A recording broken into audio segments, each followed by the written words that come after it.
Boucan, c'est un jeu de cartes dans lequel on entame une randonnée avec quelques amis qui se conclura par une veillée. L'objectif, c'est de préparer au mieux son sac à dos en n'oubliant aucun élément indispensable à la randonnée. Et justement, que serait une veillée sans une bonne histoire qui fait peur à raconter autour du feu de camp? Boucan, c'est en fait un jeu de deck building très rapide, aux règles accessibles, avec quelques petites subtilités qui vont venir pimenter l'expérience. C'est un jeu qui se joue de 3 à 5 joueurs. On peut facilement y jouer à partir de 7 ans. Et ce sont des parties très rapides de 5-10 minutes.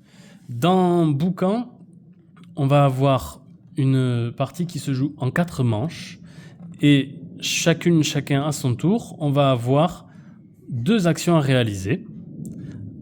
Dans les actions, on va pouvoir piocher dans la pioche, dans la défausse ou dans la défausse adverse. On va pouvoir se débarrasser une carte directement à la poubelle. On va pouvoir également déposer une carte outil ou une carte action et appliquer son effet. Et enfin, c'est le petit twist de Boucan, on va pouvoir raconter une histoire effrayante. Ces histoires effrayantes, il y en a beaucoup dans le deck et elles vont avoir pour effet de faire tomber des cartes des mains des autres joueurs puisqu'ils sont effrayés et donc éventuellement les récupérer ensuite ou en tout cas au moins les embêter dans la constitution de leur sac à dos. Une fois que les 4 tours sont finis, que chacune a réalisé 4 fois 2 actions, on va révéler son sac à dos devant soi. Et on va pouvoir compter les points.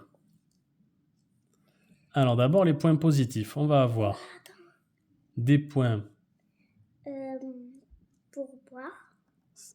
Des points si l'on a de quoi allumer le feu. Des points si l'on a du bois. Des points si l'on a de quoi s'abriter. Des points si l'on a de quoi manger.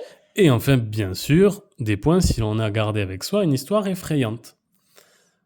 Ensuite, on va appliquer les points négatifs. Il va y avoir des malus si on a un sac à dos qui est trop chargé. Donc là, 1, 2, 3, 4, 5, 6 cartes. Il y a 2 cartes en trop par rapport aux 6 que l'on distribue au début. On aura donc des malus parce que le sac à dos est trop lourd.